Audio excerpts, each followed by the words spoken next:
The cloud. Good morning, everyone. Good morning. I hope everybody's enjoying the Matzah. I think it might be a bit downgrade from bagels, but maybe we'll upgrade. Yeah, we cake That's a too. meat cake. Okay. So. Cake is a huge tier. Barbara brought Bagels. an enhanced breakfast this morning. Well, I'm looking forward to learning with everyone today. This is always a fun group. I want to just open up the discussion with the overarching Passover question, to bring in people's personal experiences and how they understand the Passover for them. And so what does it mean to remember liberation, not just as a historical event, but as an ongoing spiritual process? What does liberation to you mean as a spiritual process? We are the slaves of so many things nowadays. It's phone, money, I don't know, alcohol or whatever is that enslaves somebody, or sugar. So we can always work on freeing ourselves from those addictions. From those vices, those addictions. I love the phone idea of freeing ourselves. That is our own Egypt, is cell phones. And it's funny, but I really feel trapped by my phone a lot of the time and the constant need to check it. Oh, Yeah. So just going on what you said, for me, it's not an endpoint. It's not that you get liberated from Egypt. To me, it's more of a process of liberation, which is going to span much of your life to liberate yourself from all those things that you mentioned, and maybe others. Yeah, and I really appreciate that interpretation. We are taught that every generation, we have to feel like we're being liberated from Egypt. And maybe that's not that we each have our own liberation, but it's a perpetual process that we continue to liberate ourselves. And that immediately makes me think of generational trauma and things like that. Of each generation, we are freeing ourselves from generational trauma that's happened before. And so I really like this idea of ongoing, that it's not an end goal, but it's almost a practice of liberation. I think that in the past, I've looked at Passover and tried to make it fun for the kids, and you make it cute, frogs everywhere, and you make your table beautiful, and this year, I don't know, 2 years now of hostages in Gaza, just liberation has a whole new meaning. And it's just hard to swallow, the matzah gets stuck right here, it's just, I never realized how hard Passover can be. I think there's a sort of what you're saying makes me think that it kind of redefines the word liberation. You tend to think of liberation as a one-shot deal. And but when you look at it in those terms, it really is, as you say, an ongoing process. And so what does that really mean? Does it mean that you make tiny baby steps every day, or you take 3 steps forward, 2 steps back? Is it just the whole idea of something that is a process as opposed to an event?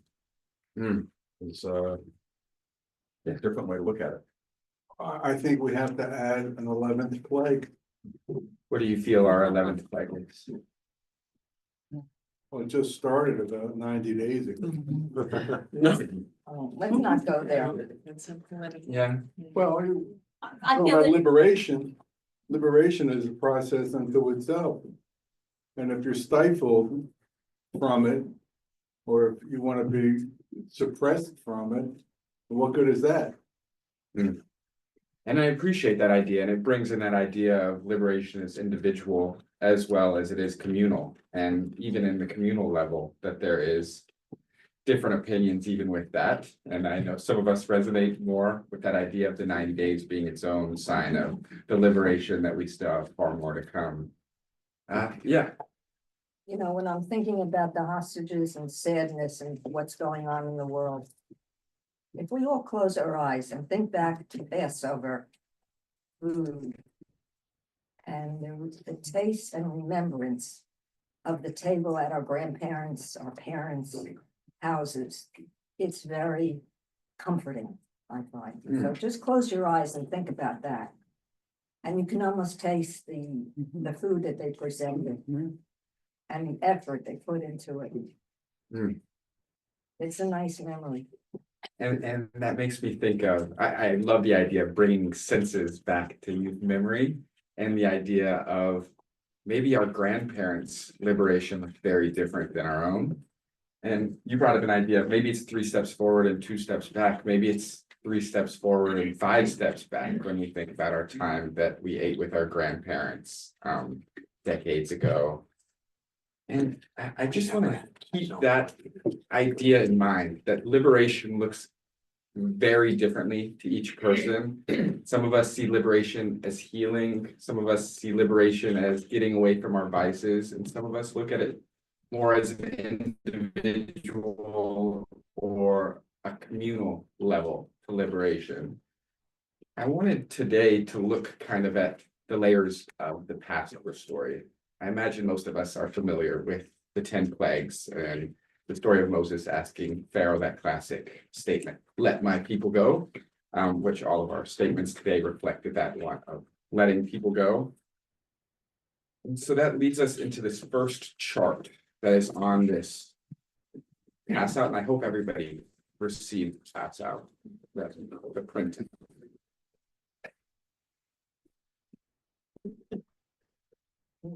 Can someone give me a thumbs up on Zoom if they're seeing the printout? There's a chart.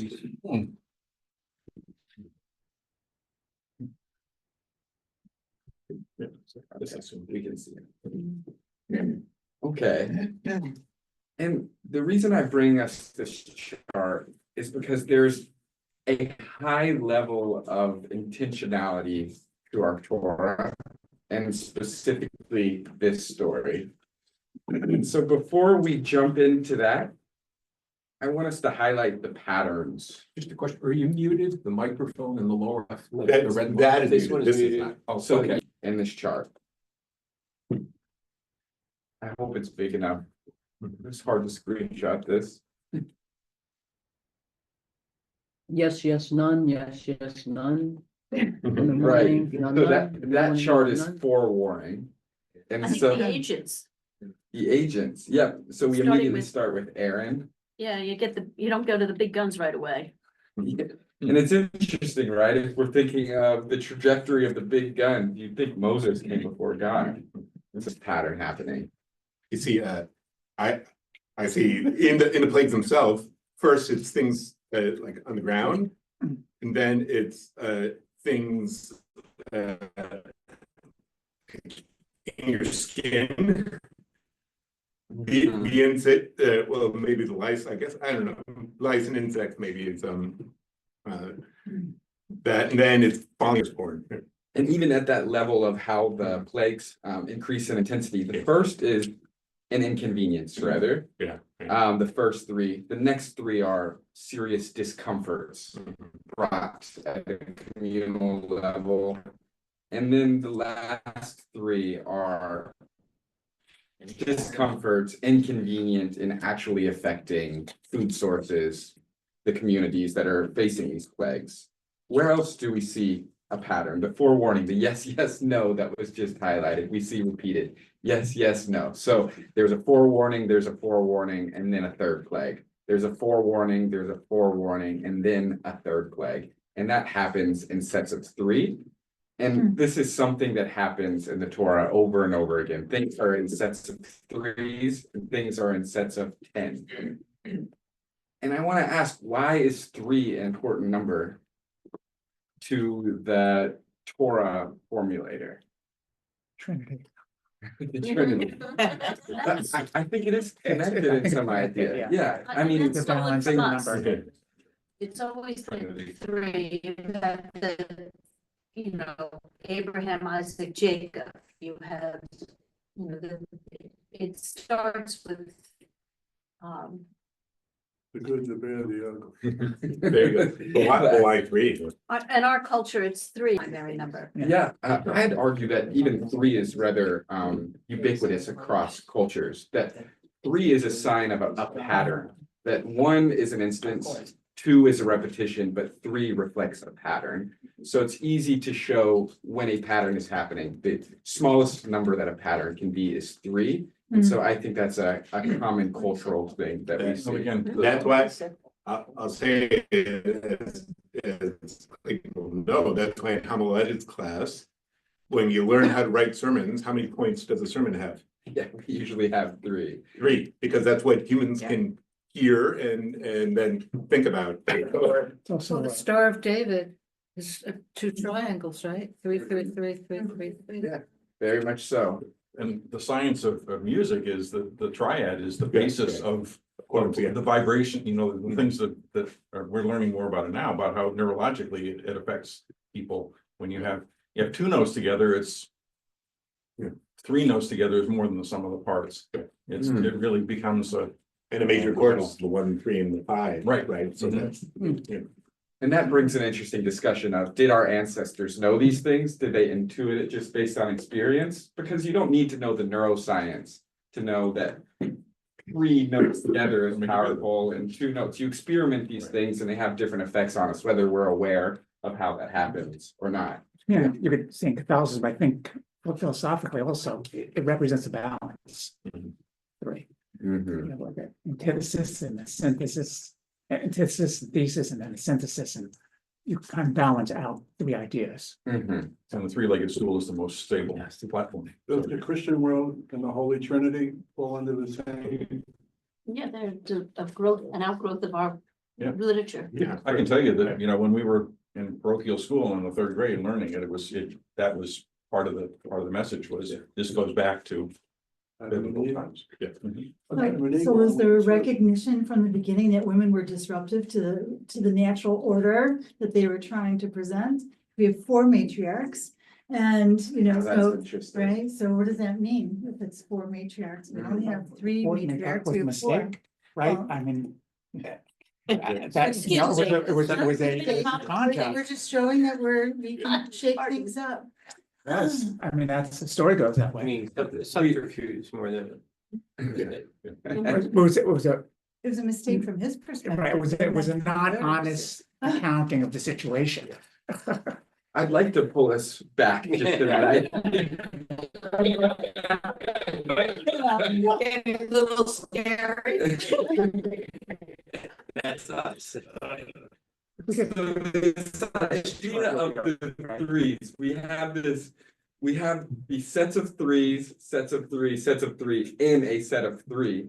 But I want us to narrative nowadays, this idea of repetitions, of building things up to crescendos, that you intensify the story. When you build up, what is it called in a plot where you're as you're building up to the climax, you naturally intensify things. And I don't know if that's a human, a part of the human experience when reading stories, but it's become something so long that a plot becomes more effective as you build it up. And the power to use repetition and to increase intensity, you have this very strategic idea of making the plot more dramatic. And I want us to feel that as we read the 10 plagues, that as we read through, it's getting more serious. We're seeing to the moment that the tides are going to turn into liberation. And we will see how the text, how the story uses these different mechanisms to really make this story very dramatic to someone who's living in the ancient Near East, who's very familiar with Egyptian culture, that within this text, we are seeing so much strategy and manipulation to make this story persuasive and understood and bought into by those who are reading and hearing this story. I want us to go to Exodus 10:1. And you know, we can always go back to this chart. I sometimes forget some of the plagues, and so I imagine all of us can't recite them fluently, so feel free to return back to the start of this. But Exodus 10:1, let me go in a circle reading, because I think we'll have several moments reading throughout. Would you start us Exodus 10:1? So then Adonai said to Moses, go to Pharaoh, for I have hardened his heart and the heart of his courtiers, how do you say that? In order that I may display these, my signs among them. And I know this is such a common thing to look into, but what does it mean to you when Pharaoh's heart is hardened? What is the strategy by God? Because often God is the agent of the hardening of Pharaoh's heart. God wants to be able to demonstrate his power to both the Egyptians and the Israelites. Any other interpretation? That's a very classic one that our rabbis have backpacked on and loved for a long time. So it was a little unfair, you know, it was like, it was cheating a little bit because it didn't let Pharaoh make his own decision. I mean, Pharaoh let his daughter raise Moses. I mean, there are ways that maybe he could have been worked with, but instead God hardened his heart. Maybe there was a purpose to it, but it always seemed like it was cheating, that it was not allowing a process to happen that was fair to him. And in some way, it's not fair to us, right? If God can take away Pharaoh's free will, who's to say God is not calling our shots as well and taking away our free will? There's theologically a big problem there when someone intervenes and says, I'm going to make a decision for you from the perspective of God. The later plagues. It keeps saying Pharaoh hardens his own heart in the early plagues, and then the later plagues that God hardens Pharaoh's heart. Yeah, that's an important idea. Why did that come into the very end? I want to offer a different Egyptian-centered idea because it does, there are theological problems to this idea. And I want to offer this idea that in Egyptian theology, I don't know, I'm not an Egyptologist, so if someone knows more about this, please intervene. Stop me saying something incorrect. But when a person, he was brought into the half of two truths by a news. This is in the afterworld. This is God mummification, who announces when you bear, you announce your innocence to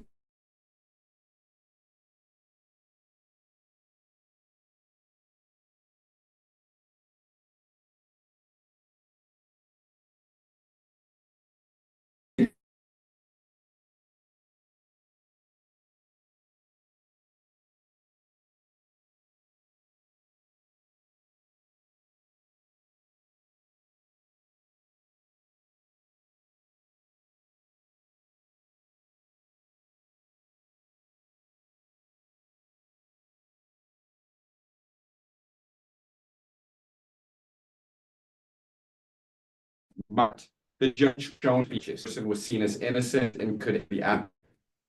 If the heart was heavier than Ma'at, this thing that was the balance of justice, you would be sent to oblivion and sent to a monster called Amenti, the flesh gobbler.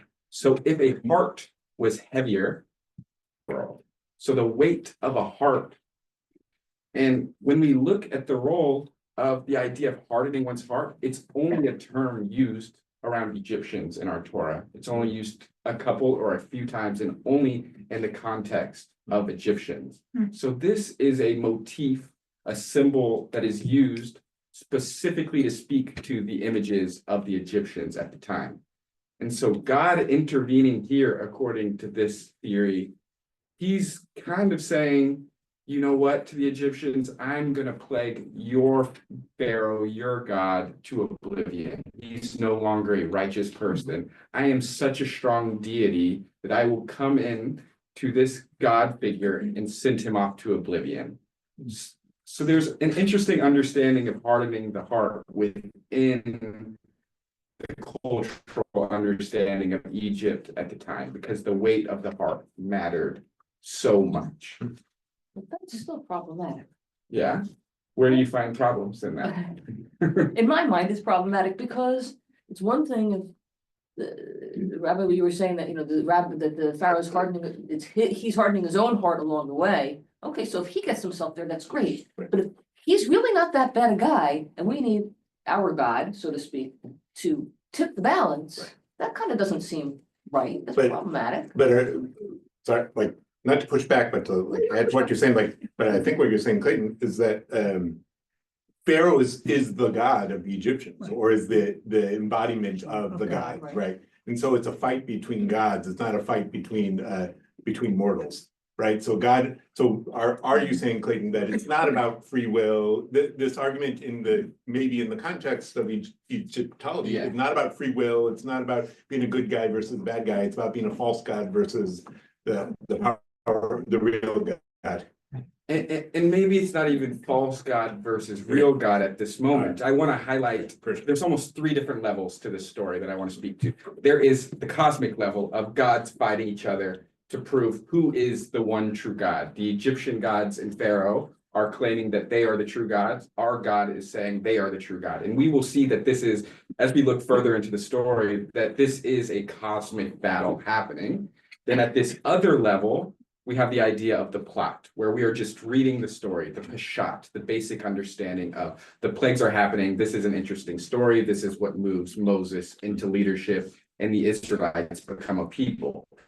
And then underneath the story is why this text came into being, how this became such a powerful text. And we can see, oh, the writer was well aware of Egyptian culture. And for the document to be so persuasive, they are using the images of Egyptian culture to show this is the real religion that you should follow. So are we seeing those 3 levels that because we'll kind of refer back to them as we look through this class. The cosmic level between the gods, the narrative level of the plot of the story, and the why, the persuasive element of how this story is so effective, why it was accepted, and why it was written in this way. Clayton, I see what you did there. You had 3. See the trend. I added for it. Everybody has to go. I went recently to the Brooklyn Museum. They have an amazing Egypt section, and it's not as crowded and crazy as the Met Egypt section. So go to the Brooklyn Museum and see this stuff that he's talking about. And then there's a hallway next door where you see the Assyrians also, who the god of the Israelites also fights the gods of the Assyrians. But yeah. But is it really turning Pharaoh into a cosmic god, or turning our God into an anthropomorphic one? Yeah. That's an interesting thing. Maimonides talks a lot about that, is that the understanding of God at this point in time was very anthropomorphic. We saw the divine in our image, and Maimonides would say that was the cultural understanding of the time. And therefore, the God that we have and that was given at that time reflects that sort of God. And Maimonides would say that understanding, our mitzvot, they need to be developed further. But if we went all the way to the extreme and said, oh, God is nature, someone living in ancient Egyptian, ancient Near Eastern period would immediately reject that, because that is so far from their understanding of the world. And so maybe there is that idea there that we're moving away from the polytheistic understanding of an anthropomorphic God into a monotheistic anthropomorphic God. Anthropomorphism is not a problem for the Bible or the rabbis. Well, the rabbis sometimes they'll say as if, this kivyachol is a phrase in Hebrew, as if God is anthropomorphic, but it's not a problem. It's only a problem post Maimonides. It's not a problem for most of Jewish thought, actually, unless you are Maimonidean, like you're a rationalist. Wasn't it a problem though for like Philo and some of the Alexandrians who were trying to use Platonic? Yeah, but they're not really part of the canon too, right? And so, yeah. But for the mystics, it's not a problem. For which is actually most of Jewish thought was mystical and not rationalist. But even the mystical conceptions, you could argue are anthropomorphic. Yeah, that's what I am. That's what I am arguing. How could you not have Yeah. some kind of anthropomorphic projection? Yeah, that's what I am arguing. Right. No, I have another problem. When was the story of Exodus actually written? That's a tough question. But clearly, long after any Exodus had occurred. Clearly long after. This story is not written as the Exodus is happening. There's no archaeological evidence that Jews were ever enslaved in Egypt. There's no, but there is evidence of the Egyptians being aware of the Jews. Yes. That with the But- Morpheus seal. And of dominance of the land of Canaan. Yes. And there's evidence, sorry, No. I'm stealing, and there's evidence of, you know, what scholars will call Asiatic, people from Asia coming to Egypt, right? We have Egyptian records of that. Some scholars, you know, the minimalist scholars will say, this was a story that was written during the Babylonian exile, and they're using Egypt instead of Babylon as like writing the historical novel. Right, Those so are if those that's are the the case- minimalists. And then the maximalists, not you know, religious scholars, but maximalists, you know, historical scholars will say, no, there's probably some memory of people leaving Egypt or throwing off Egyptian dominance or something like that. But if that's the case, if the actual writing occurred generations after the event, There wasn't. then there was not an intimate knowledge of their heart. Well, see, I think that's the interesting thing today in scholarship is some people are arguing that this is very interesting, that even though this was written at a time when Egypt was not the dominant power, maybe written at a time when Egypt was not the dominant power, they still have, the writers still have a knowledge of Egyptian terms, of Egyptian cultural tropes, of things like that. So like, Okay. I can go so with is that a historical memory, or is it just because they're reading other literature? We don't know. Right? And I just want to speak that at this time, other than Egypt, the cultures were predominantly nomadic and storytelling was very oral. So as you're passing through a community, these stories are very much shared. So when you hear about the funerary cult in Egypt, these stories are passed on because communities are constantly going down trade routes and trading these stories with one another. So I think it's pretty safe to assume that there were many people in these cultures and societies that were aware of Egyptian culture and images because these stories spread naturally. Right, like my wife is from Canada and American culture inundates Canada. Even though there's a border and a different society and right, so like the dominant culture you would just absorb, right? Okay. All right, I'm gonna pull us back to 1010 at the bottom of this page. Tim, would you read us I the would be English? happy to, where are we? Okay. 10:10. But he said to them, Adonai, with you, the same as I mean to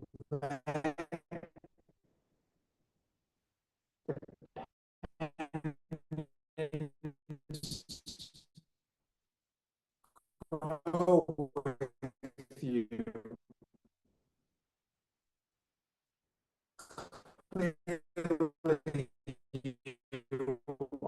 Are bent on mischief.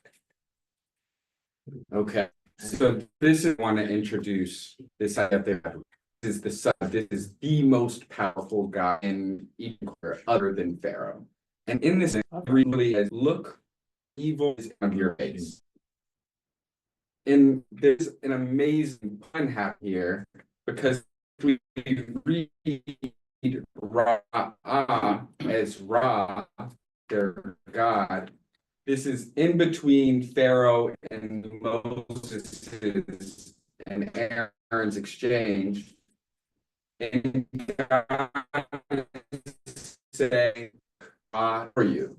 And you think that nowadays we're with, but if you look at your text, our rabbis are well aware of pun happening, that Ra could be God, and we can look at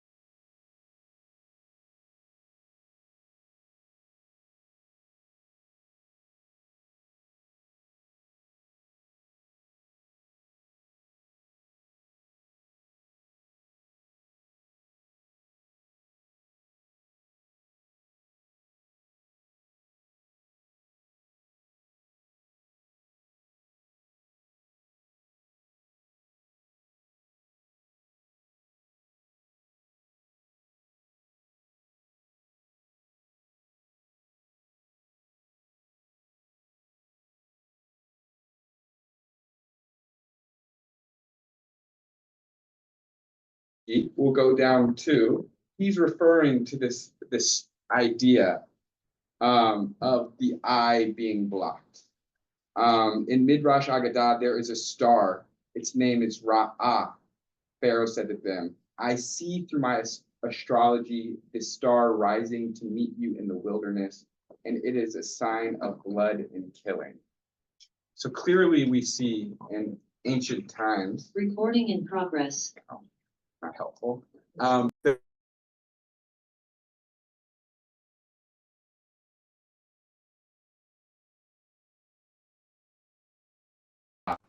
Is seen as a star of a sun.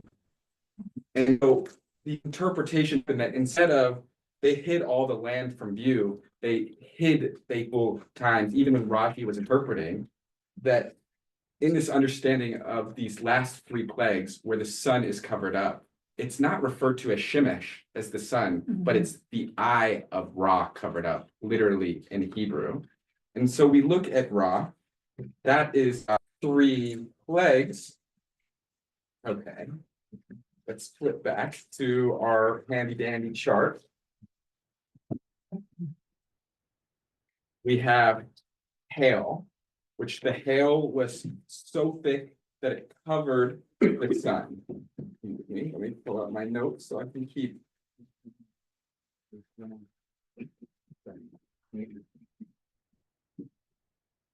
Okay.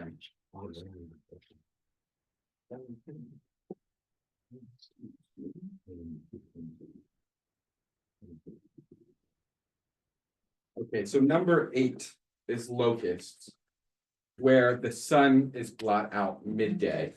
Number 9 is darkness, most commonly understood as a sandstorm, which darkens the skies for 3 days.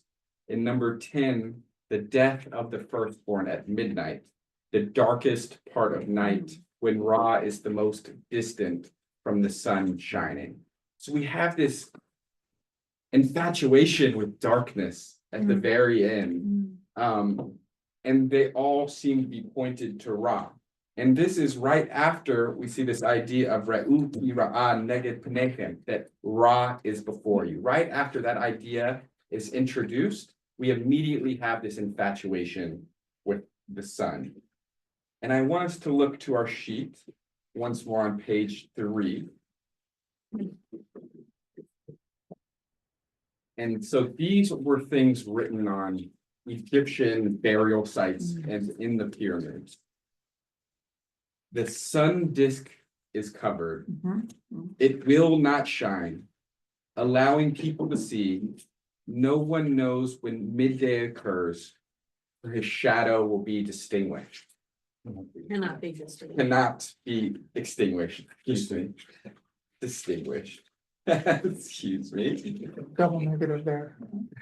Yeah. And so we have this idea in Egypt culture as well that on a awful day, we don't know specifically when this day will occur, that the sun will be blacked out. This idea of this apocalyptic day, and specifically not allowing people to see where they are. And our plague, which is playing on this exact same image, blots out the sun in that exact same way. It's like an eclipse.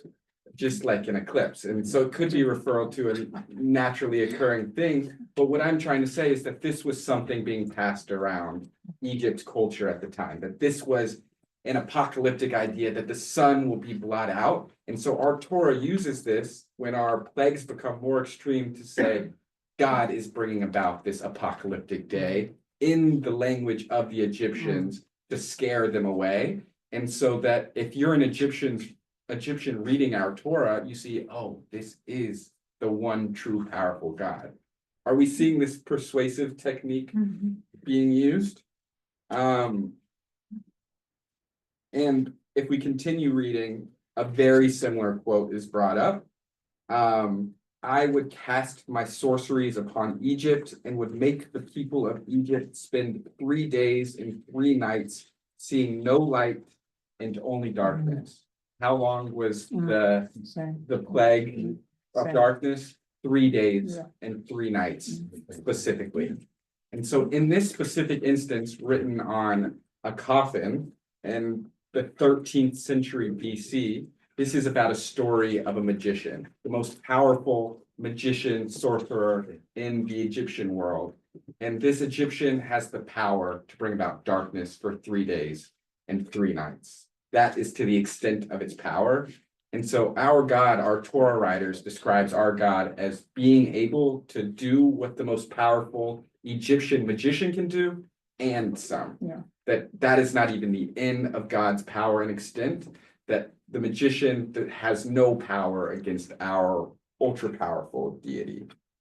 Although it's not that hard to bring about darkness in the nights. In the night, but during day is much Yeah. more difficult. According to the eclipse, this was something that terrified people in the ancient world. The Right, eclipse, right? Yeah, it's scary. because until they figured out the pattern of when Yeah. eclipses would happen, eclipses, but Yeah. the constancy of knowing the sun rising in the morning gives you. Yeah. Gives you agency in the world, because then you know how to grow crops Right. too, right?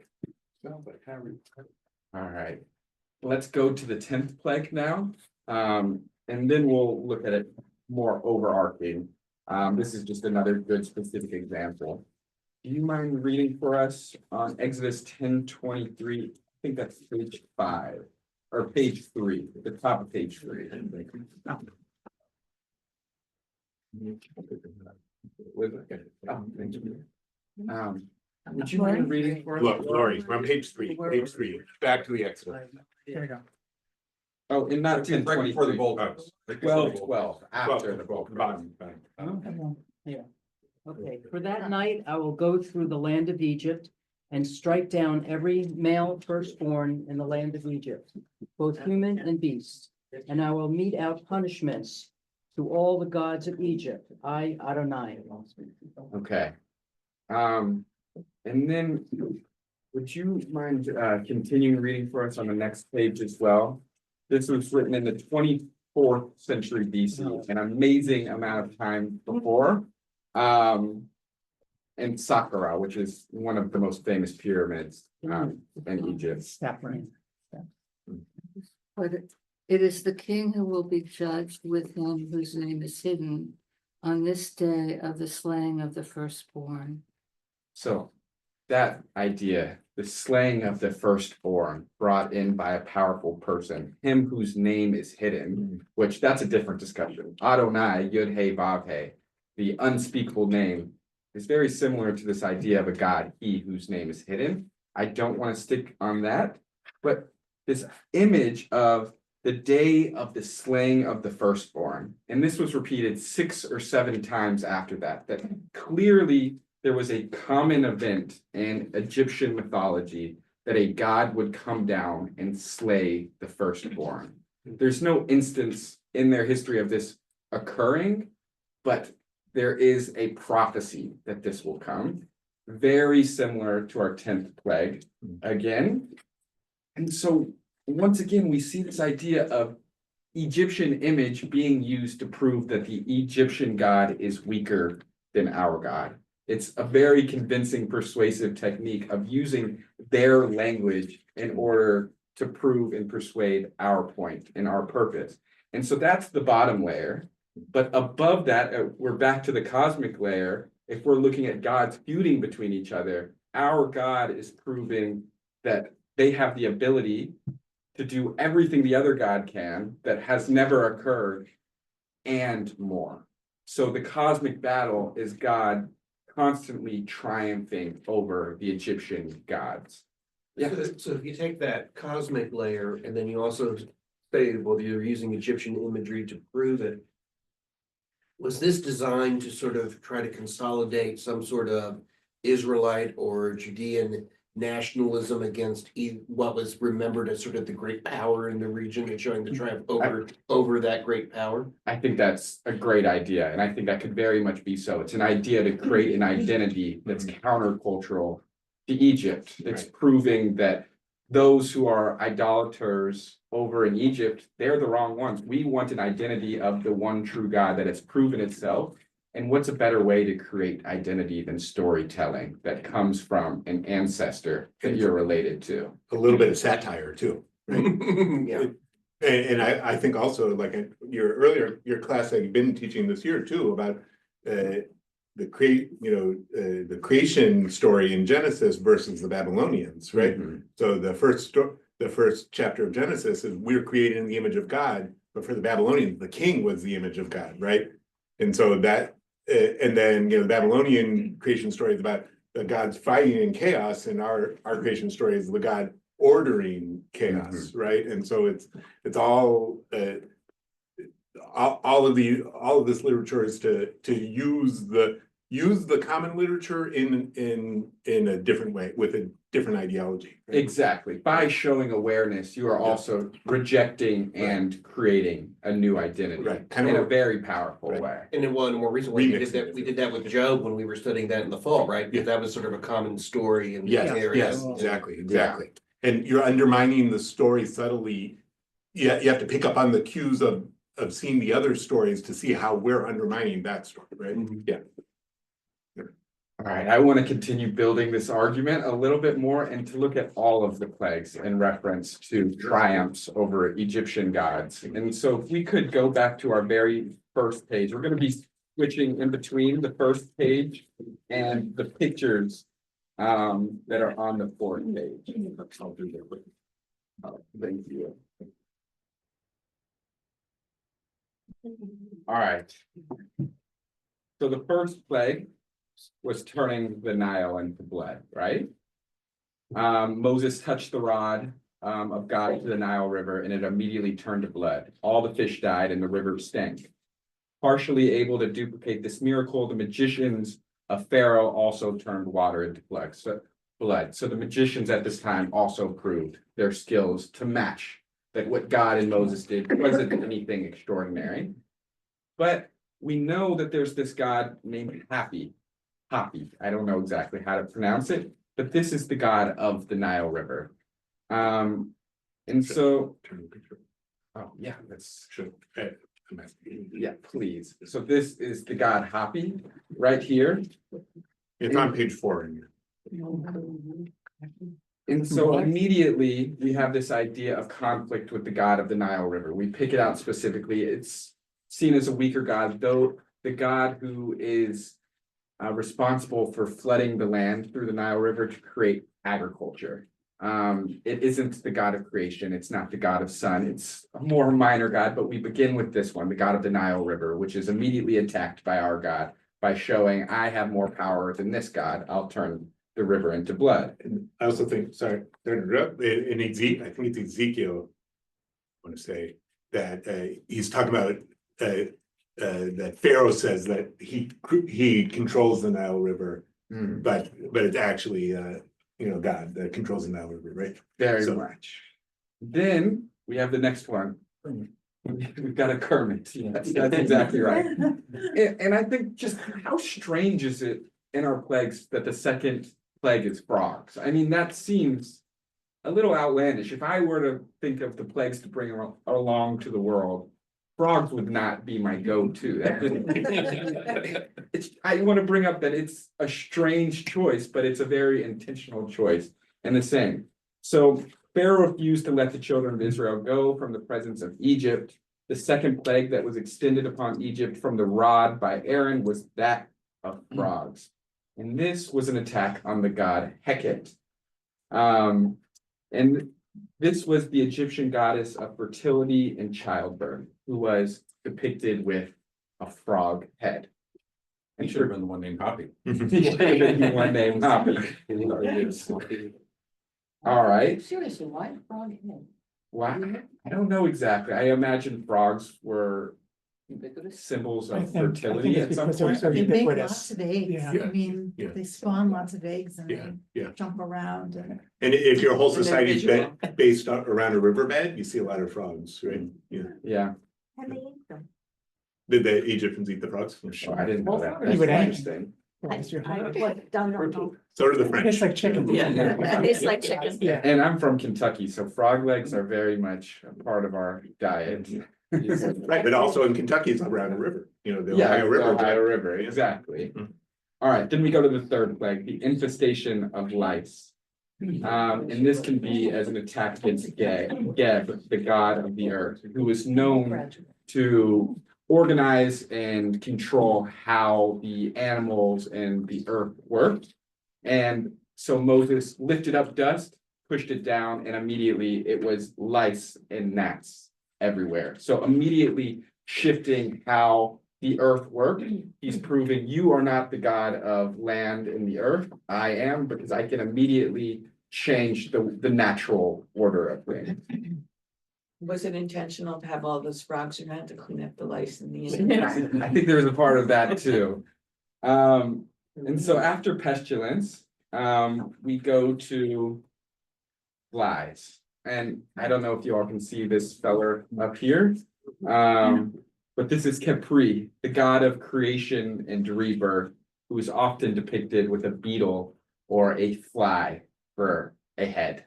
And Fly. Oh, fly. Is that a scarab? Is that- this is a scarab here. Yes, exactly.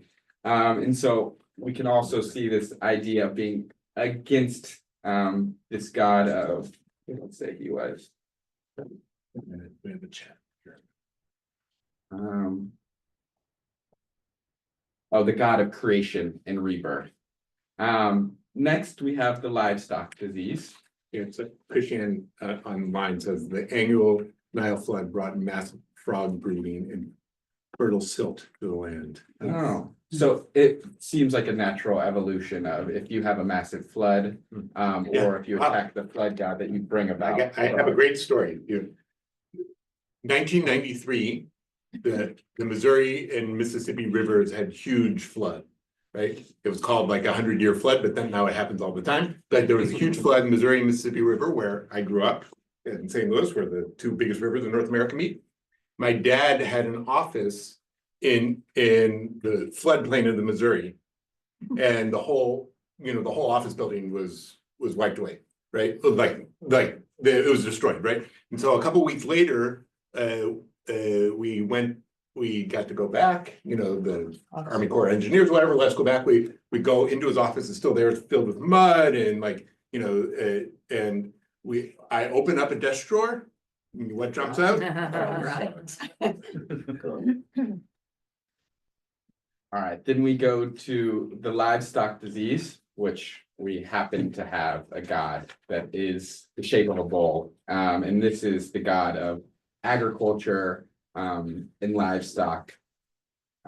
This one brought a huge economic disaster in areas of food, transportation, military supplies, farming, and economic goods. So at this point, we're hurting the Egyptians' money. And this is also why the golden calf was also, playing on this too. When the Israelites build their idol, they build an Egyptian idol.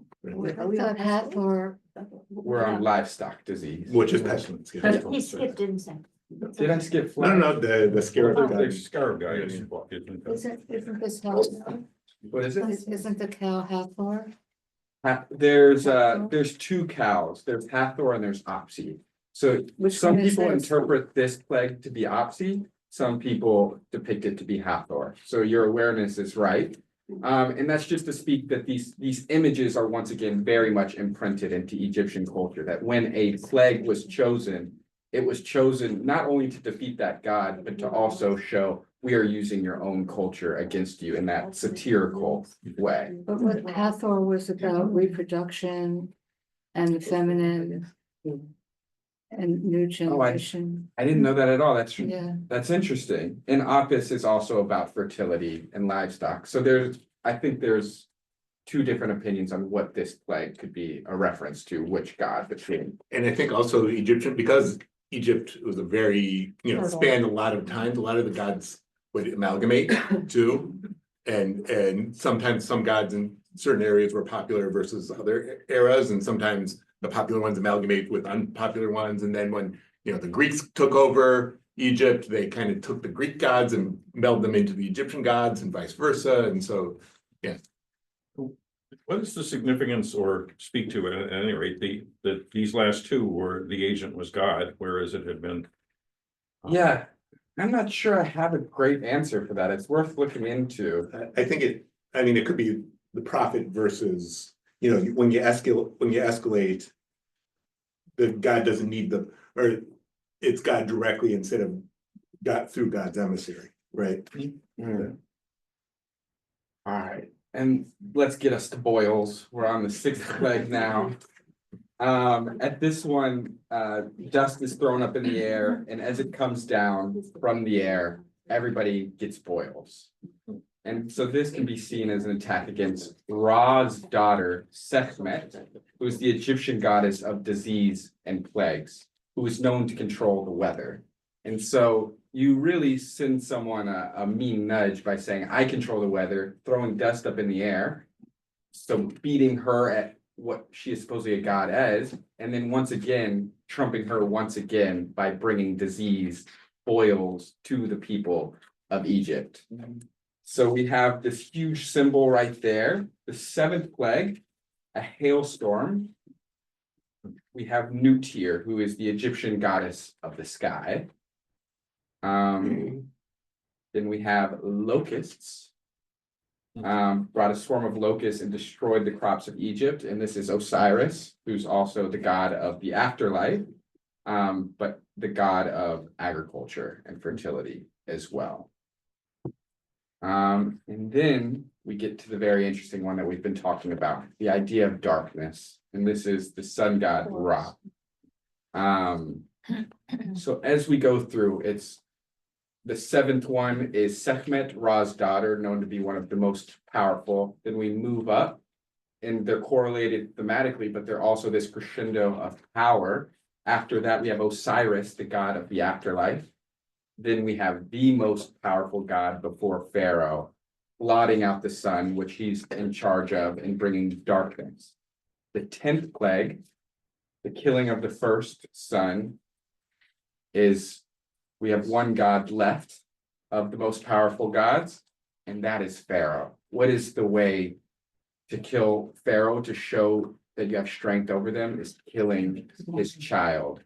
How could he be the most powerful god if God can bring about this apocalyptic time that's prophesied in Egyptian culture, but also prove that Pharaoh has no power, he can take away his son?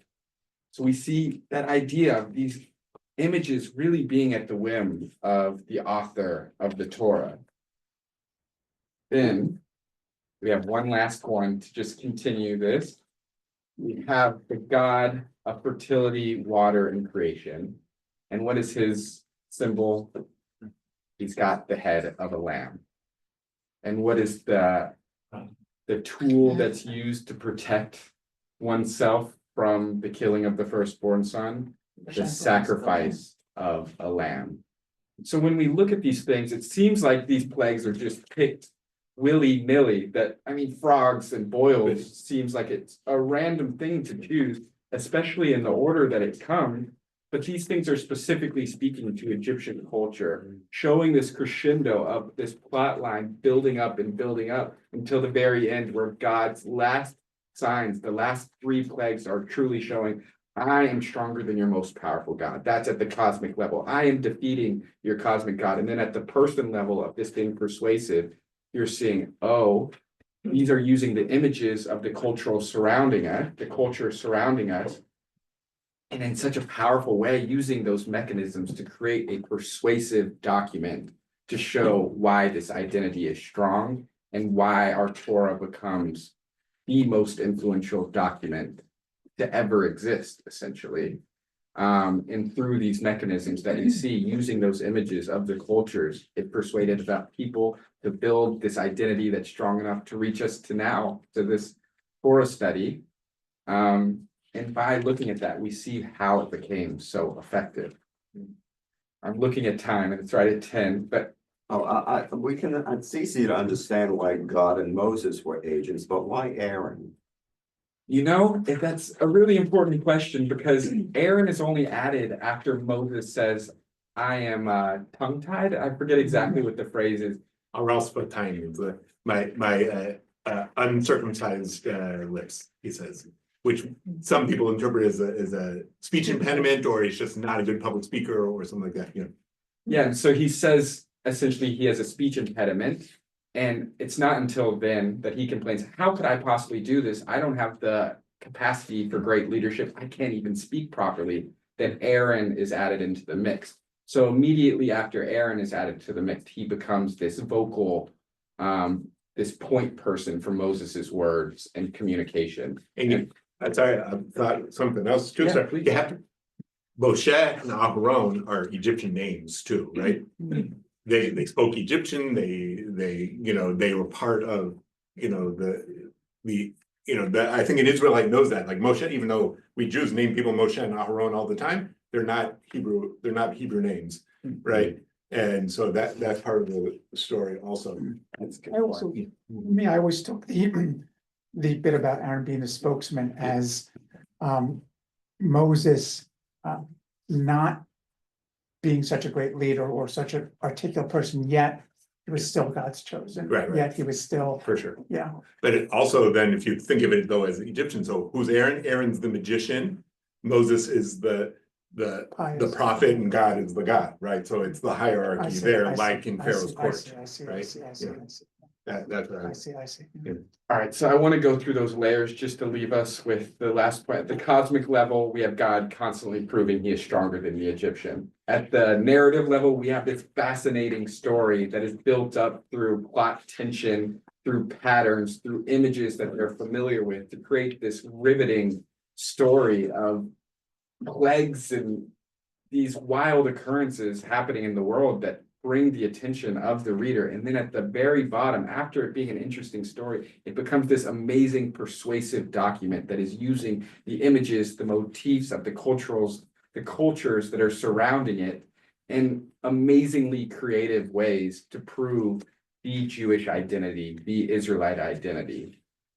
Does anybody have any questions? This a lot of big ideas there. I think by doing this, it perpetuates our story, but also the Egyptian story. So it kind of gives that story some agency into the current time. I guess it might have been Babylonia instead, right? According to, Very much so. That I have a professor right now who claims that the Jews were never in Egypt, that it was an anecdote that for Babylon, that Egypt was just a different culture in place of Babylon. So you could criticize the Babylonians by calling them Egyptians, but you couldn't criticize the Babylonians by calling them Babylonians because you would be struck down by the government and the political challenges that come from questioning those who are in power, which we're seeing nowadays with our 90-day plague. But even that said, you know, to your point about the imagery, right? The imagery is so tied to Egyptian, the Babylonian imagery is so different that even if they're doing that in Babylonia, the familiarity with the Egyptian. Yeah, it's still familiarity is still very much there. But I think there's also some documentation that there was a civil war in Egypt society. Right. And that some of the higher ups, you know, left. And so, which may relate to some of the Jewish community and that left. I mean, it may not because they were part of that culture in a lot of ways. So, so some people take that to be part of the proof of the exodus that was is documented. The Hyksos taking over from the Egyptians, who were people from Asia. That came Right. And the way you build legitimacy is by comparing yourself to the powers that be. You know, you can't Right. just be powerful on your own. You have to compare or contrast yourself to the existing power structures. Yeah, to claim authority, you To have claim to authority, question exactly. authority. I wanna, off Barbara's point and as concluding notes, we have in Exodus 18:11, this idea explicitly stated within the text. Now I know that Adonai is greater than all gods. Yes, by the very result of their very schemes against the people. That right there, we have in the text that this story is to show that God is more powerful than the Egyptian gods, this explicit referral. And we weren't able to get into it, but in our text, we also have this idea of a mixed multitude went up with the Jewish people. And there are lots of theories behind what that mixed multitude is. And some of them are, even in our ancient rabbis, they're saying that the mixed multitude was a group of Egyptians that were convinced by the political prowess, the identity of the Jews, and the power of God to convince the Egyptians to go with them. So even that idea is in rabbinic literature long, long ago. So thank you for bringing that up. Yeah, thank you all for studying. I mean, Very nice, thank you. Yes.